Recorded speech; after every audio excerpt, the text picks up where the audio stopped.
Bismillahirrahmanirrahim. Assalamualaikum warahmatullahi wabarakatuh. Alhamdulillah ala ihsanihi wa syukru lahu ala taufiqihi wa amtinanihi. Wassalatu wassalamu ala rasulillah wa ala alihi wa sahbihi wa man tabi'ahum bi ihsanin ila yaumiddin, amma ba'd. Sebelumnya saya mohon maaf kepada jamaah sekalian dan terima kasih jazakumullah khair yang telah bersedia menunggu. Ini keterlambatan ini karena kesalahpahaman saya. Saya pikir hari ini jadwal kajian di selatan, di Jakarta Selatan. Jadi saya udah di sana. Makanya pas sampai di mana? Di RSPP, bayangkan. Saya sudah di sana. Untungnya pakai motor. Ternyata kajian di selatan itu besok. Ya mohon maaf, Ustadz juga manusia. Baik, alhamdulillah. Ala kulli hal, apapun keadaannya kita bersyukur pada Allah. Dan sekarang kita akan membahas secara singkat dan padat tentang urgensi mengarungi samudra hati. Ada beberapa poin yang akan kita sampaikan pada kajian kita pada hari ini. Yang pertama, Allah Subhanahu wa ta'ala menghadirkan kita di dunia untuk mengalami ujian, yaitu ujian kejujuran dan ketulusan cinta kita kepada Allah Subhanahu wa ta'ala. Jadi waktu dunia, umur dunia yang terbatas ini Allah Jalla wa'ala jadikan sebagai waktu ujian cinta seorang hamba kepada Allah Jalla wa'ala. Sementara cinta itu adalah salah satu amalan hati, bukan amalan lisan, bukan pula amalan fisik. Oleh karenanya selama kita di dunia, Allah Jalla wa'ala hanya melihat hati kita, hanya memperhatikan hati dan jiwa kita untuk mengetahui seberapa layak kita pulang ke kampung halaman akhirat untuk meraih kebahagiaan.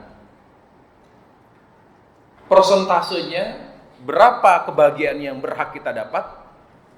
Makanya di surga ada 100 derajat,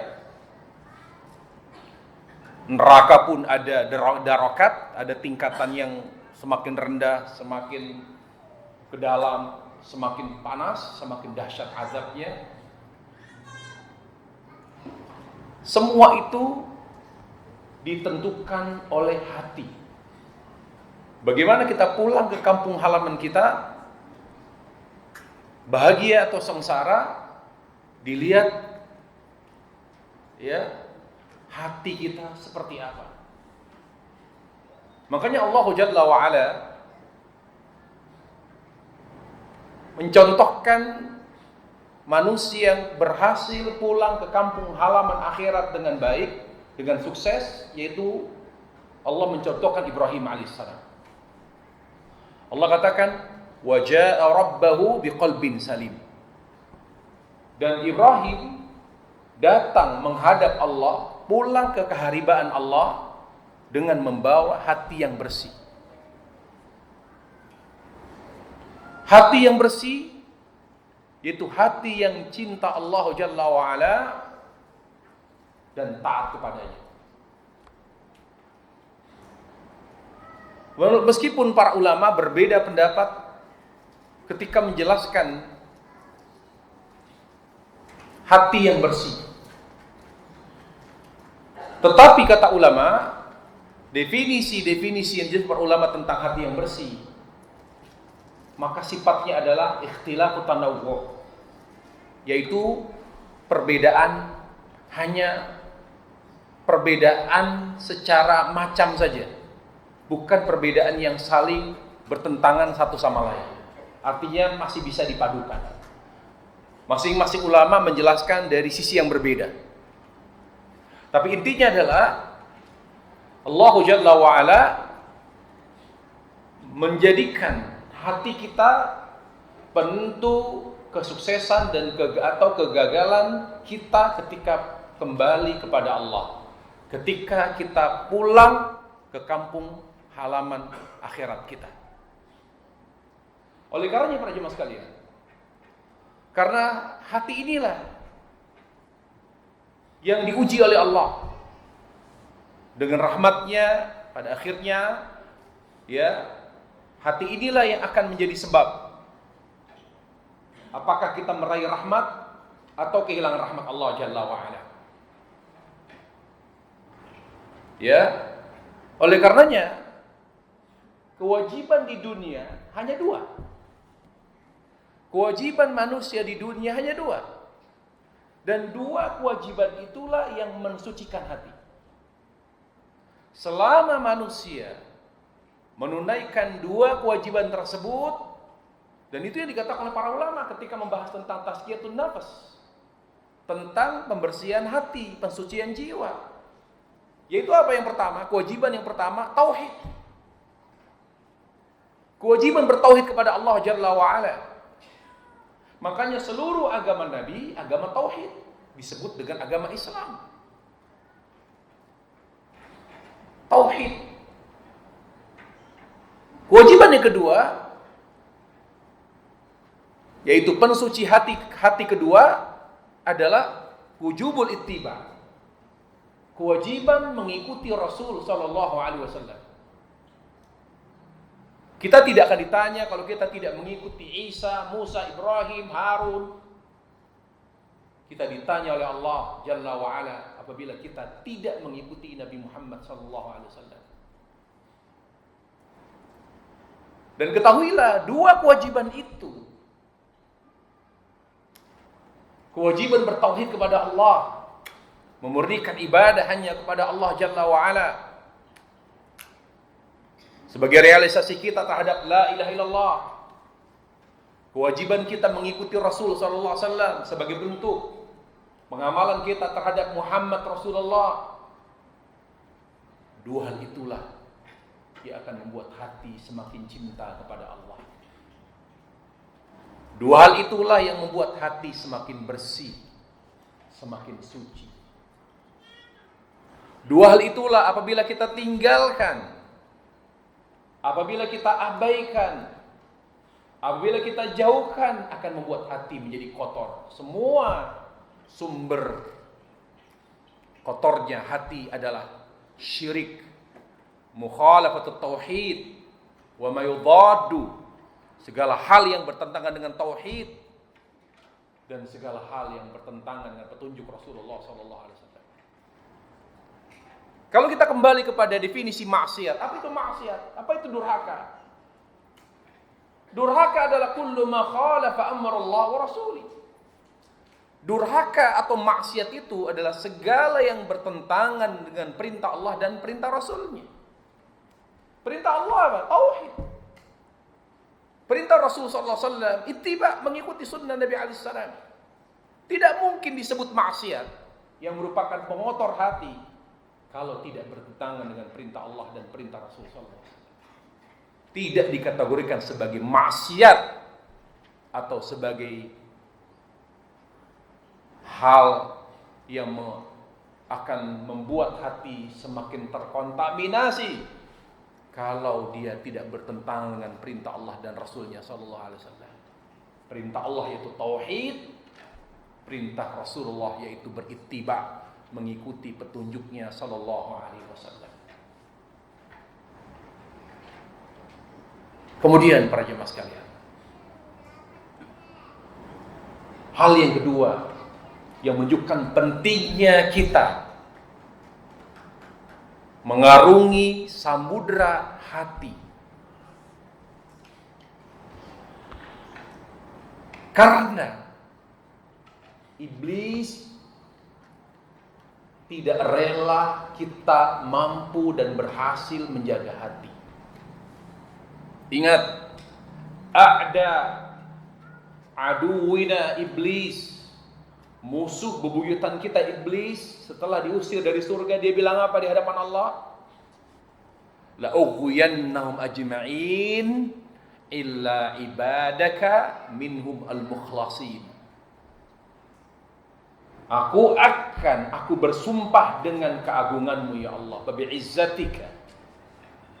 Aku bersumpah dengan keagunganmu ya Allah, dengan keperkasaanmu ya Allah, aku akan buat seluruh anak cucu Adam menjadi sesat, berpaling dari jalanmu ya Allah. Lalu di akhir ucapannya dia bilang apa? Ingat itu, kita jangan melupakan sejarah loh. Dia itulah yang membuat bapak ibu kita terusir dari surga.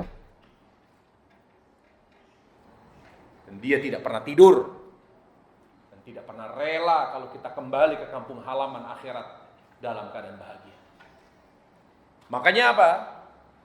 Dia selalu mengincar, memantau hati kita. Apa kata iblis? Saya akan buat semuanya sesat.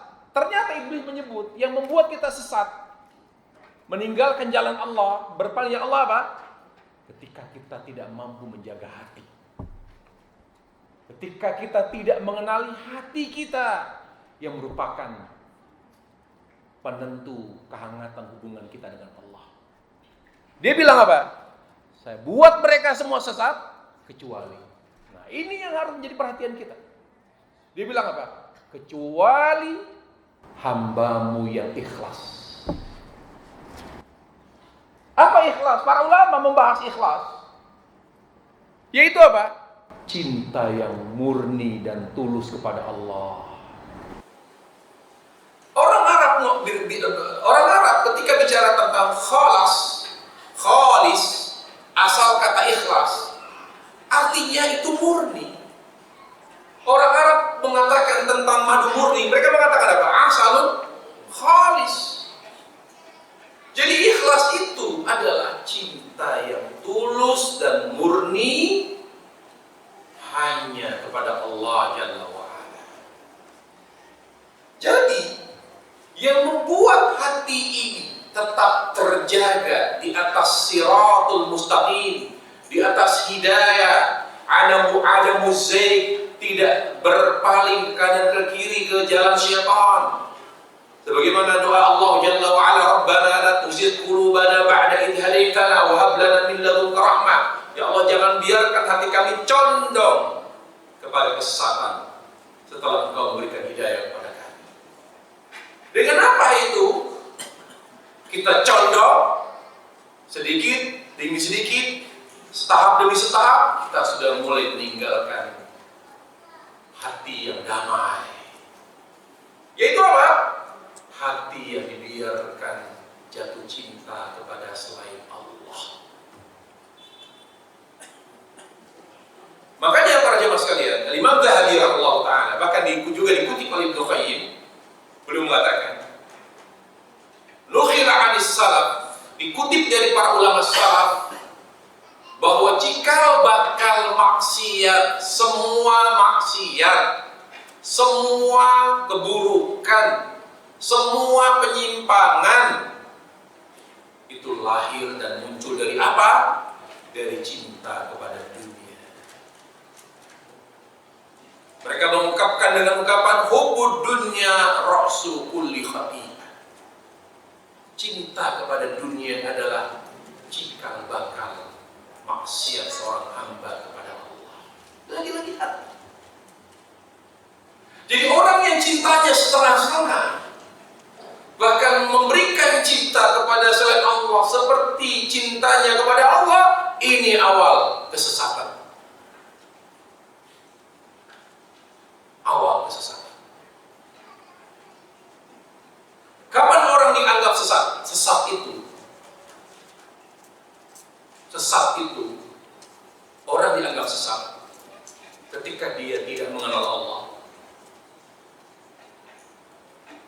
tidak mencintai Allah, dan tidak beramal yang mendekatkan dirinya kepada Allah. Itu batasan sesat. Kapan dia sesat? Ketika dia di luar sirat mustaqim. Apa yang membuat dia di atas sirat? Ma'rifatullah, mengenal Allah Jalla wa'ala, mengenal Allah. Mengenal Allah Jalla wa'ala, mencintainya. Lalu beramal yang menguatkan dan membuktikan cintanya kepada Allah, yaitu beramal sesuai dengan petunjuk Rasulullah SAW. Di luar itu dikategorikan sebagai sebuah kesesatan. Makanya misalnya para orang aliran sesat, bagaimana mereka al-mu'attilah wal musyabbihah, orang-orang yang menafikan, mengingkari sifat Allah, dikatakan sesat. Karena pada hakikatnya mereka ingin tidak mengenal Allah. Mereka mengatakan as-sami' bila sama' wal basir bila basar. Allah itu maha pendengar tapi tidak mendengar. Allah itu maha melihat tapi tidak melihat. Dan begitu orang-orang yang mengalami kebingungan. Karena mereka kalau menetapkan Allah maha mendengar berarti Allah punya telinga. Hasya lillah, maha suci Allah. Allah punya telinga. Kenapa membayangkan Allah maha mendengar? Allah mendengar dengan telinga. Kenapa menyamakan Allah dengan manusia? Kenapa kita tidak menetapkan Allah maha mendengar dengan segala keagungannya? Gak harus kita menetapkan telinga bagi Allah. Kenapa ketika kita meyakini Allah maha melihat, berarti kita menetapkan bagi Allah mata. Dan matanya kita bayangkan seperti mata kita, ada bulu alisnya, ada kelopak matanya. Kenapa kita membayangkan Allah seperti bayangan makhluk? Kenapa kita tidak mengatakan Allah itu maha melihat dan dia sesuai dengan keagungannya? Dan begitu seterusnya banyak. Kesimpulannya adalah orang itu sesat karena dia tidak mengenal Allah, salah jatuh cinta kepada objek yang salah, dan salah dalam beramal. Amal-amalnya yang dikerjakan selama di dunia tidak menambah rasa cintanya kepada Allah dan tidak membuatnya semakin dekat dengan Allah Rabbul Alamin. Maka apa? Iblis tidak pernah tidur. Apa yang dilakukan? Dia pantau hati kita, yang disebut dengan waswas. Waswas itu bentuk pemantauan iblis yang begitu sempurna terhadap hati. Iblis tidak bisa masuk ke dalam hati manusia, tetapi dia memantau. Dia mengembuskan, membisikkan. Makanya iblis merusak data yang sampai ke hati, supaya hati ini semakin tidak mencintai Allah. Dari mana pintu hati yang disebut dengan pintu ilmu 3? Pendengaran, penglihatan, dan hati. Coba perhatikan Al-Isra, surah Al-Isra Allah bilang apa? Inna sam'a wal basara wal fu'ada kullu ulaika kana 'anhu mas'ula. Sungguhnya pendengaran, penglihatan, dan hati, ketiganya akan dimintai pertanggungjawaban. Kenapa? Karena ini adalah alam yang menampung data tentang Allah. Kalau kita tidak bisa menjaganya, akan dimintai pertanggungjawaban oleh Allah. Makanya ada tidak manusia hidup tidak bisa melihat, tidak bisa mendengar, buta tuli, nggak ada. Dengan rahmatnya Allah tidak biarkan manusia hidup, tidak mendengar dan tidak melihat, tidak ada satupun. Pasti nggak lama dia meninggal dunia, karena dia seperti binatang. Bagaimana dia bisa menjadi manusia yang mulia kalau dia tidak bisa menerima data tentang Allah? Karena manusia itu mulia karena dia beriman kepada Allah Jalla wa'ala. Dari mana dia bisa menerima data tentang Allah? Dari mata. Disitulah dia bisa menyerap ilmu dengan membaca, Iqra, melihat, tafakkur. Dari mana dia, kalau dia buta, menyerap data tentang Allah Jalla wa'ala, tentang keagungan Allah? Kalau dia tidak bisa melihat, dari pendengaran. Makanya tidak mungkin manusia bisa hidup kalau dia buta dan tuli. Gak ada. Cari, silakan cari info. Tidak ada satupun yang hidup bertahun-tahun sampai besar, sampai dewasa, sementara dia buta dan tuli. Gak mungkin. Itulah Allah. Betapa Allah ingin menjaga kita. Lalu apa iblis? Dia rusak mata kita dengan semua yang haram. Makanya Allah menyuruh kita menundukkan pandangan. Kalau kita tidak mampu menundukkan pandangan, sebetulnya rusak hati nanti. Bagaimana Allah katakan kepada orang-orang yang beriman, dari laki-laki daripada orang-orang yang beriman, mereka hendaklah menundukkan pandangan mereka. Katakan kepada wanita-wanita muslimah, wanita-wanita mukminah, agar mereka menundukkan pandangan. Ujungnya apa? Agar hati mereka menjadi bersih. Pendengaran pun demikian. Makanya syaitan itu menciptakan semua yang membuat mata kita dan pendengaran kita menjadi rusak. Sehingga data yang masuk dalam hati, itu data yang merusak hati. Tidak bisa menjaga pendengaran, tidak bisa menjaga pandangan. Semua yang masuk ke dalam otak kita, karena mata menyerap data lalu sampai ke otak. Makanya khilaf di antara ulama, apakah otak itu sama dengan hati? Yang sahih beda. Meskipun Allah Jalla wa'ala menyebut hati, lahum qulubun la yaqiluna biha, mereka memiliki hati tapi tidak berpikir dengan hati mereka. Allah menyebut hati untuk berpikir, bukan otak. Makanya kata ulama, memadukan dua ayat-ayat yang ada, maknanya apa? Otak ini, saraf ini fungsinya menerima data. Dari mana? Dari mata dan dari pendengaran. Lalu dikirim ke hati. Nanti hatilah yang akan mengeluarkan perintah dan instruksi. Ini yang dimaksud oleh Nabi alaihissalam. Idza salahat salahat jasadu kullu wa idza fasadat fasadat kullu ala wa'il qalb. Jika baik hati akan baik seluruh anggota tubuh, jika rusak akan rusak seluruh anggota tubuh. Karena hati ini ibarat presiden atau raja. Dia yang mengeluarkan perintah. Perintah terhadap seluruh anggota tubuh, apa yang diamalkan. Makanya para jemaah sekalian, kalau kita ingin menjadi orang yang baik, kita harus berusaha menjadi hati yang baik, memiliki hati yang baik. Bagaimana cara menjaga hati yang baik? Jaga pandangan, jaga pendengaran. Jaga pandangan dan jaga penglihatan. Jaga pandangan dan jaga pendengaran. Coba bayangkan betapa syaitan merusak penglihatan kita, pandangan. Hampir semua media tidak lepas dari porno. Coba kita lihat di pameran mobil, lebih banyak mobilnya atau yang lainnya? Padahal yang dipamerkan pameran apa itu? Tapi yang menjaga salesnya itu wanita, pakaiannya tertutup atau terbuka? Lihat syaitan luar biasa. Untuk apa? Supaya hati ini tidak cinta Allah Jalla wa'ala. Makanya para jemaah sekalian, betapa masifnya iblis merusak pandangan kita. Pendengaran, betapa luar biasanya iblis menyajikan berbagai macam lagu dan musik, supaya kita berpaling dari Al-Quran, supaya kita tidak menikmati Al-Quran, tapi kita lebih menikmati musik. Dua inilah sedikit demi sedikit, ketika ketidakmampuan kita menjaga pandangan dan pendengaran, lambat laun hati semakin jatuh cinta kepada dunia. Kalau sudah jatuh cinta kepada dunia, maka coraknya apa? Corak kehidupan kita maksiat.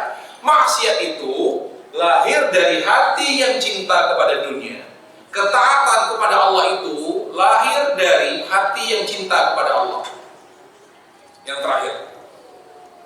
Mari kita mulai mengarungi bahtera atau samudra hati. Kita bayangkan di depan kita lautan yang begitu luas, tidak ada ujungnya. Dan kita sedang berada di atas bahtera Islam atau bahtera sunnah.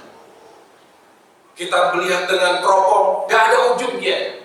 Kita berada di samudra hati. Bagaimana kita sampai ke Allah? Allah bilang, fafiru ilallah. Tingkatkan kecepatannya. Naikkan knot. Kalau dalam kapal laut itu knot ya, kecepatan laut ya. Kecepatan kapal laut. Sekian knot. Jadi kita cepat. Kata Allah, cepat jalan. Walaupun kita tidak melihat tepi daripada samudra ini. Dengan apa kita berjalan menuju Allah dengan cepat? Dengan bahtera hati. Bahtera hati yang berkualitas. Kalau kita bicara bahtera atau kapal laut yang canggih saat ini, mungkin Jerman atau PT PAK kerjasama dengan Korea, dengan Jepang, tapi teknologinya banyak lebih kepada Jerman misalnya. Maka kapal laut hati atau kolbu agar kita bisa dengan cepat menuju Allah Jalla wa'ala adalah kapal laut cinta. Kapal laut cinta. Tapi yang namanya kapal itu ada dok atau tempat perawatan. Bagaimana kita merawat hati ini, bahtera hati ini? Bahtera kolbu kita ketika kita menuju Allah Jalla wa'ala secepat mungkin. Kalau tidak dirawat kapal, maka akan mengganggu ya sistem apapun itu yang diharapkan dari kapal itu. Nah, bagaimana merawatnya? Merawat kapal dengan ilmu dan amal. Merawat kapal, bahtera hati, bahtera kolbu dengan ilmu dan amal dirawat. Makanya Allah Jalla wa'ala jenis perintahnya, perintah berilmu dan perintah beramal. Iqra, itu perintah apa? Perintah belajar. Fa'lam annahu la ilaha illallah, ketahuilah. Siapa apa yang harus kita ketahui? Allah, bahwa tidak ada yang berhak diibadai kecuali Allah. Wastaghfir li dzambik, dan mohon ampunlah kamu atas dosamu kepada Allah. Kemudian amal, Allah berkata, i'malu, beramallah kamu. Jadi hati ini akan semakin terus terjaga dengan ilmu dan amal. Makanya Ibnu Qayyim, kalau gitu amal yang kita hadirkan, amal yang kita amalkan jangan sekedar amal, tapi amal yang bisa merawat hati, amal yang bisa mensucikan hati, yang disebut dengan apa? Amal soleh. Apa Allah hanya menyuruh kita beramal? Enggak. Allah itu Allah bilang apa? Liyabluwakum ayyukum ahsanu amal. Untuk mengujimu selama kamu di dunia. Siapa di antara kalian lebih baik amalnya? Bukan yang lebih banyak, tapi yang lebih baik. Itu apa? Amal soleh. Kenapa Allah hanya minta amal soleh? Karena amal soleh adalah amal yang bisa merawat hati dan mensucikannya. Amal soleh adalah amal yang bisa merawat hati dan mensucikan hati. Para jemaah sekalian, dalam perjalanannya menuju Allah Jalla wa'ala, ya, perjalanannya menuju Allah Jalla wa'ala, itu nanti ada ombak. Ombak itu namanya ujian. Kadang badai. Badai yang besar itu namanya ujian apa? Ketaatan. Makanya ujian itu ada 3 macam. Ombak di lautan, ombak di samudra. Samudra hati itu ada 3, hanya ada 3 macam ombak. Badai.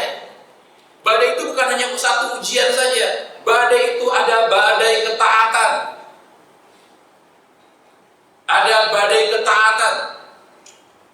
Ada badai kesalahan. Ada badai musibah.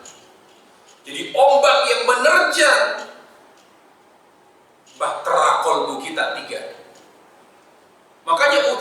manusia hanya 3. Ujian nikmat, kenikmatan, ujian kesalahan, ujian musibah.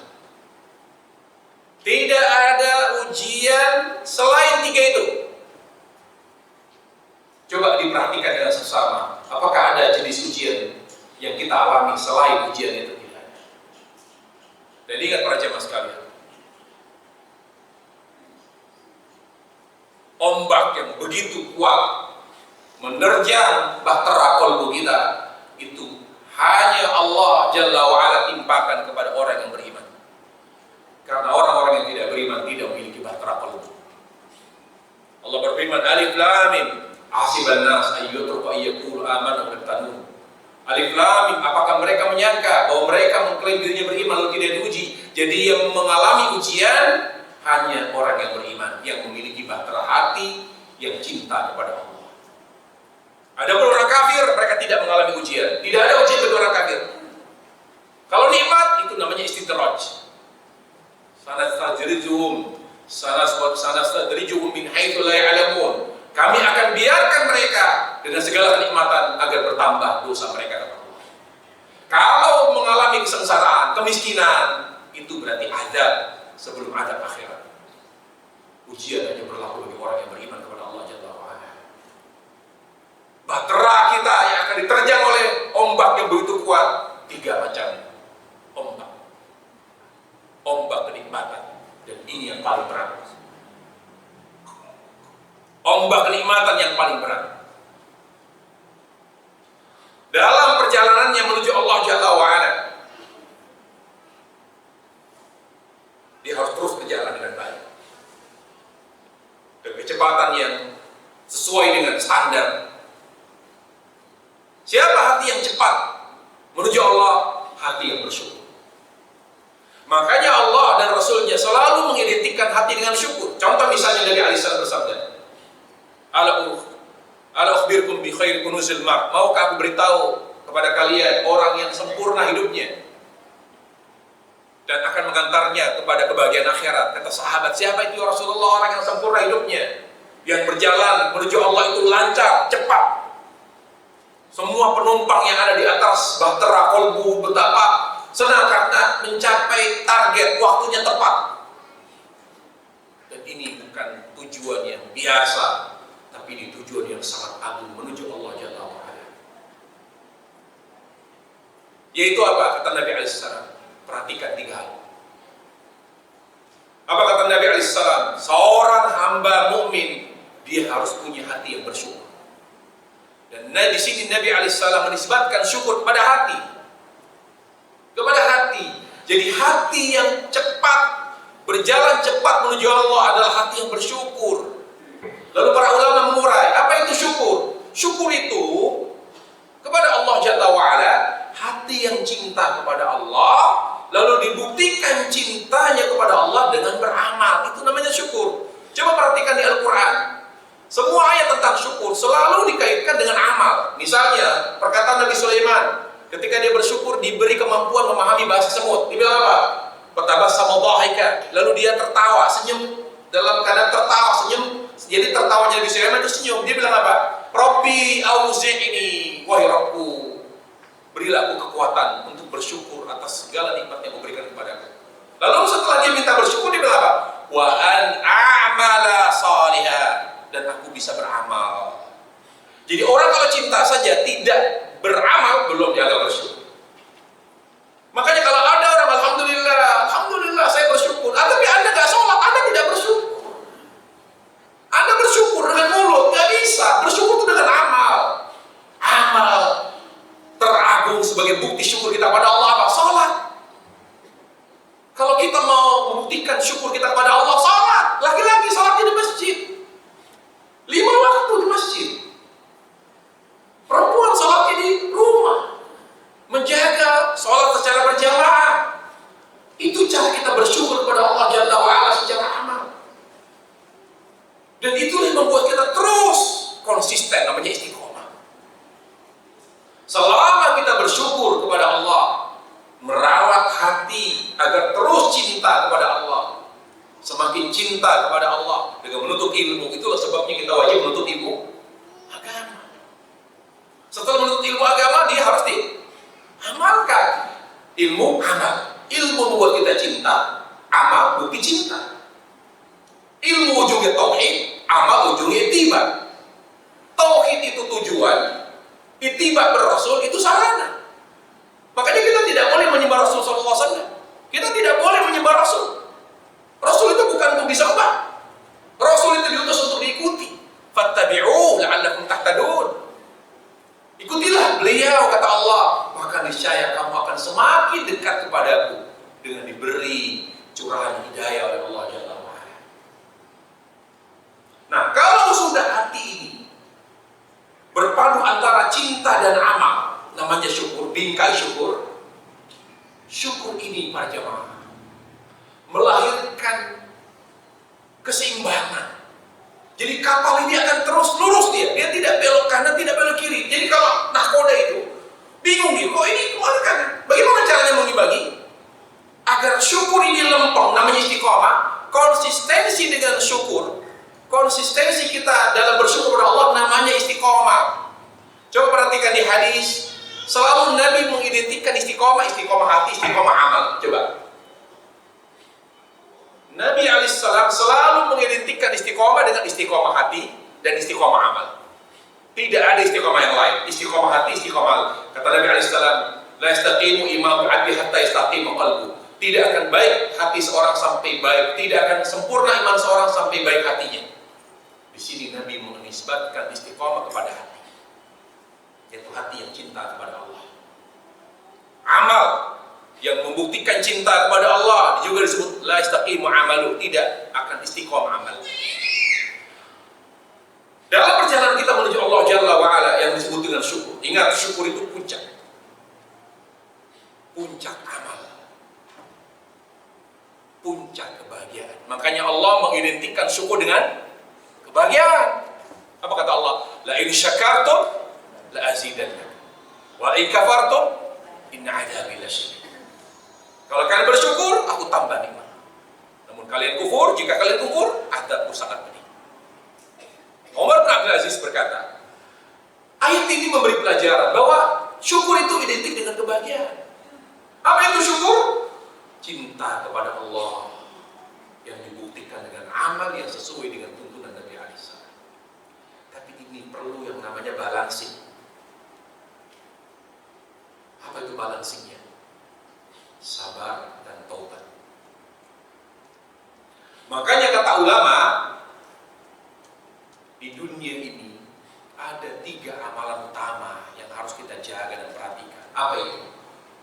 Syukur, sabar, dan taubat. Dalam rangka mengimbangi ujian dunia, sehingga kita bisa lulus dengan nilai komlot yang diberi nilai oleh Allah Jalla wa'ala. Nilai komlot itu dengan kata al-falah.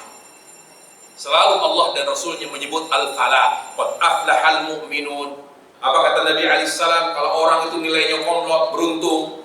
Ketika ada seorang berkata, ya Rasulullah, ajaran Islam begitu banyak. Kalau saya hanya mengerjakan sholat, tidak lebih dari itu. Kalau saya menunaikan zakat, tidak lebih dari itu. Kalau saya hanya berhaji, tidak lebih dari itu. Kalau hanya puasa Ramadan, tidak lebih dari itu. Apakah saya masuk surga? Naam. Apa kata Nabi alaihissalam? Lalu orang itu dia pergi meninggalkan Nabi alaihissalam. Lalu kata Nabi alaihissalam, kalau orang itu konsisten, yaitu sholat fardu saja, kemudian menunaikan zakat saja, kemudian menunaikan puasa Ramadan saja, menunaikan haji saja, enggak umroh, enggak sedekah, enggak segala macam. Kalau dia konsisten, dia beruntung. Aflaha in sadaq. Para jemaah sekalian.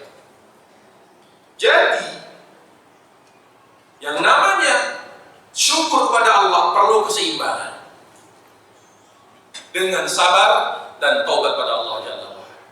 Sehingga para ulama menyebutkan 3 hal ini, sabar, syukur, dan taubat adalah 3 indikasi kebahagiaan seorang hamba di dunia dan akhirat.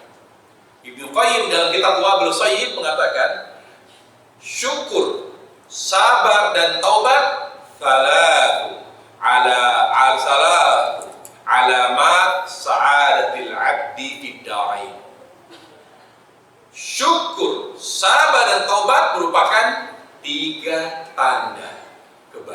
seorang hamba di dunia dan akhirat.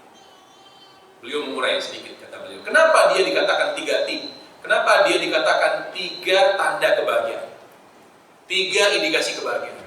Karena orang yang bahagia, karena orang yang bersyukur ketika diberi nikmat, tidak sombong. Orang yang bersahabat ketika diberi ujian musibah, tidak mengeluh, tidak berkeluh kesah, tidak berburuk sangka kepada Allah. Seorang hamba yang segera bertaubat setelah berbuat dosa, artinya imannya kuat. Artinya dia dekat dengan Allah. Artinya dia bercengkerama dengan Allah, merasakan kehangatan hubungan dengan Allah Jalla wa'ala. Ketika dia dekat dengan Allah, dia tidak pernah lepas dari genggaman Allah. Dia tidak pernah melepaskan hubungannya, tidak pernah renggang hubungan Allah Jalla wa'ala. Diberi ujian apapun, diberi ujian nikmat, dia tetap dekat dengan Allah.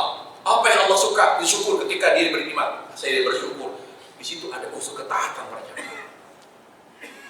Karena cinta itu melahirkan ketaatan. Ada seorang penyair berkata, ta'sil ila wa hada ta'sil ila wa anta tudhiru hubbahu hada lamruka fil qiyas badi law kana hubbuka sadiqan la ta'tahu innal muhibba liman yuhibbu muti. Bagaimana Anda mengaku cinta kepada Allah tapi Anda suka bermaksiat kepada Allah? Sungguh demi Allah, ini sungguh hal yang mengherankan. Kalau cintamu itu tulus dan murni kepada Allah, niscaya kamu akan selalu mentaati Allah. Karena orang yang mencintai pasti akan selalu patuh kepada yang dia cintai. Kalau orang sudah beriman, cinta kepada Allah pasti identik dengan taat.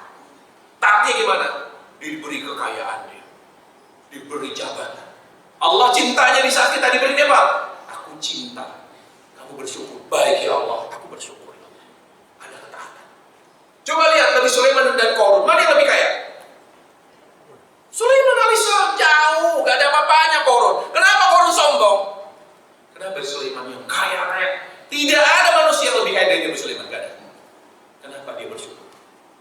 Karena dia tahu di saat diberi nikmat oleh Allah, sebesar apapun nikmatnya, dia tahu yang Allah cintai adalah syukur, sehingga dia tidak pernah sombong. Kenapa orang muda sombong padahal tidak kaya? Karena tidak punya rasa cinta kepada Allah. Di saat diuji oleh Allah dengan ujian musibah, ujian penyakit, ujian rumah tangga, yang dicintai Allah di saat itu sabar. Kalau dia cinta Allah, maka dia memperhatikan apa yang Allah cintai ketika saya diuji dengan ujian yang berat ini. Ujian musibah yang begitu membebani jiwa, yang menimbulkan depresi, tekanan batin luar biasa. Di saat kita mengalami ujian musibah, yang Allah cintai adalah sabar. Maka di situ kita menghadirkan ketaatan. Baik ya Allah, sami'na wa ata'na. Kalau sabar adalah hamba yang kau cintai di saat aku mengalami ujian yang berat ini, sami'na wa ata'na, aku siap ya Allah. Makanya apa kata Allah? Alladzina idza asabatum musibatun qalu inna lillahi wa inna ilaihi raji'un. Wa basyyiris sabirin. Beri kabar gembira bagi orang yang sabar. Apalagi kata Allah, ketika Allah mencintai kita, Allah uji kita dengan kehilangan orang yang kita cintai. Ujian kesabaran yang paling berat adalah ujian yang datang dari orang yang kita sayangi. Apakah dengan kematian? Apakah dengan masalah? Apa saja? Ujian terberat, ujian musibah terberat adalah ujian yang datang dari orang yang kita cintai. Bisa itu yang paling berharga, yang paling dicintai Allah, bisa kita mengalami ujian berat adalah sabar. Apa yang membuat dia sabar? Kekuatan cinta. Makanya kalau orang cinta Allah, dia tidak akan mengatakan, sebentar dulu, sabar kan ada batasannya. Nggak ada sabar ada batasannya. Sabar itu lahir dari iman. Kalau orang imannya sudah habis, makanya dia nggak sabar. Iman itu cinta kepada Allah. Coba kita bayangkan Asia itu diuji oleh Allah melalui suaminya Firaun, kuat dia. Nggak ada wanita sekarang kalau punya suami kan Firaun bertahan, nggak ada yang kuatnya. Kenapa dia kuat? Karena imannya luar biasa. rasa cintanya kepada Allah itu luar biasa. Coba Nabi Ibrahim diuji oleh Allah untuk disuruh menyembelih anaknya, sanggup? Di situ diuji oleh Allah, dia lebih cinta siapa? Allah atau anaknya? Makanya ujian hakikatnya adalah ujian cinta. Yang terakhir apa? Ketika orang berbuat dosa dan salah, Allah tidak menciptakan kita sempurna seperti malaikat. Allah Jalla menciptakan kita dari tanah. Kecenderungannya banyak punya karakter sendiri, ada tanah merah, ada tanah hitam, ada tanah ini. Sehingga ketika materi, ya, asal materi dasar kita itu bukan sesuatu yang sempurna seperti cahaya, makanya kita ini punya dua kecenderungan, fa'alhamaha fujuraha wa taqwa. Sehingga Allah tidak pernah menyuruh kita tidak boleh berbuat dosa atau tidak pernah berbuat dosa. Bukan itu manusia yang sempurna. Apa kata Nabi alaihissalam? Kullu bani adam khata' wa khairu khata'in tawwabun. Setiap manusia pasti berbuat salah. Dia makhluk khilafah khata'. Dia punya kecenderungan berbuat dosa. Wa khairu khata'in tawwabun. Tapi yang paling baik, manusia yang terbaik, muslim terbaik, yang mana setiap kali berbuat dosa dia segera kembali kepada Allah dengan taubat. Dia berbuat dosa, ghibah, dia berbuat dosa riba, dia berbuat dosa misalnya mencaci maki orang, dia berbuat dosa membunuh, menggolimi orang, dia tidak sholat, dia tidak puasa, dia tidak zakat, apa saja terkait hak Allah atau hak manusia. Mas sekalian, kalau dia cinta Allah, dia bertanya kepada Allah, ya Allah, di saat aku berbuat dosa, apa yang kau cintai ya Allah? Apa yang aku lakukan dan yang engkau cintai yang membuat aku tetap terjaga hubungan cintaku denganmu? Kata Allah, yang aku cintai ketika kamu berbuat dosa, taubat. Makanya hakikat taubat itu apa? Penyesalan. Apa kata Nabi alaihissalam? At-taubatun nadam. Taubat itu menyesal. Yang namanya menyesal itu dari cinta. Coba kita berbuat dosa sama orang yang gak kenal, kita caci maki, ada merasa bersalah. Kalau kita orang baik menyesal, ya Allah kenapa saya mencaci maki orang itu. Tapi akan lebih besar penyesalan kalau kita berbuat salah sama orang yang kita cintai. Coba kita maki ibu kita, sama memaki orang lain yang tidak kita kenal. Mana yang lebih menimbulkan penyesalan? Memaki ibu atau memaki tetangga? Ibu kan? Kenapa penyesalannya lebih mendalam kalau kita telah memaki orang tua kita? Karena kita memaki orang yang kita cintai. Kenapa kita jauh dari taubat? Kenapa tidak pernah menyesal setelah berbuat dosa kepada Allah? Karena kita tidak punya rasa cinta kepada Allah. Intinya ikhwatal iman, kalau orang itu baik hatinya, dia yang diperhatikan apa? Bagaimana Allah mencintainya, bukan bagaimana dia cinta kepada Allah. Orang yang berhati suci, perhatian besarnya apa? Bagaimana dia mencintai Allah. Apa yang dicintai oleh Allah dalam hidupnya sehari-hari. Kalau saya diberi nikmat, yang kau cintai apa ya Allah? Apa yang kamu sukai ya Allah? Syukur, baik ya Allah, aku bersyukur. Ketika saya mengalami musibah, persoalan berat, apa yang kau cintai di saat aku mengalami ujian berat ini? Bersabar, baik aku bersabar ya Allah. Ketika aku berbuat salah dan dosa, apa yang aku harus lakukan? Apa yang akan membuatku semakin dekat walaupun aku telah berbuat salah? Bertobat. Maka tiga hal ini akan selalu berjalan seiring ketika kita memiliki kekuatan cinta kepada Allah. Dan iman itu hanya bisa dipupuk dan diperkuat dengan dua, ilmu agama dan amal soleh. Oleh karenanya Allah hanya mengangkat derajat siapa? Orang yang berilmu dan orang yang beramal soleh. Kenapa ilmu agama, amal soleh ya diangkat derajatnya orang yang memiliki dua hal itu? Karena dua hal inilah yang akan membuat kita semakin mencintai Allah, semakin menguatkan iman kepada Allah. Kalau iman sudah kuat, tiga keadaan hidup, senang, susah, salah, kita akan selalu mampu menghadirkan dengan amal terbaik dalam menghadirkan kehidupan yang seimbang, yaitu kehidupan yang bahagia dan hati yang bersih adalah surga sebelum surga akhirat. Makanya kata Ibnu Qayyim, kalau Allah bilang innal abrara lafi na'im wa innal fujjara lafi jahim, sungguhnya orang-orang yang baik berada di atas kenikmatan, sungguhnya orang-orang jahat berada di atas ya, jahim. Jangan dikira ayat ini hanya berlaku di akhirat, kata beliau. Hada yaridu ala durin thalath. Innal abrara lafi na'im wa innal fujara lafi jahim. Orang baik berada di atas kenikmatan, orang jahat berada di atas adab. Itu berlaku di 3 alam. Di dunia, siapa orang yang baik? Orang yang cinta kepada Allah. Kita bisa tahu bagaimana di kubur kita, bagaimana di akhirat kita. Lihat dari sekarang hati ini. Kalau hati ini bersyukur, sabar dan tobat, insya Allah di alam kubur nikmat kita mendapatkan. Kalau hati ini bersyukur pada Allah, sabar dan taubat, insya Allah di surga pun, di akhirat akan Allah muliakan. Sebelum kita mengetahui bagaimana nasib kita di alam kubur, bagaimana nasib kita di mahsyar, di akhirat, lihat keadaan hati kita. Karena nikmat dunia, surga dunia yang menentukan surga barzakh, surga akhirat. Makanya kata Syekh Islam, akhir materi kita, apa kata beliau? Inna fid dunya jannah, ma lam yadkhulha lam yadkhul jannah al-akhirah. Di dunia ada surga. Barang siapa yang belum pernah menikmati surga dunia, dia tidak akan menikmati surga akhirat. Apa itu surga dunia? Cinta Allah, rindu kepada Allah dan taat kepadanya. Ini surga. Kita ingin mendapatkan nikmat kubur, kita ingin mendapatkan nikmat mahsyar, kita ingin mendapatkan nikmat surga, bahkan melihat Allah Jalla wa'ala. Pastikan hati saat ini, dari sekarang, hati kita cinta Allah, rindu kepadanya dan taat. Ini sudah.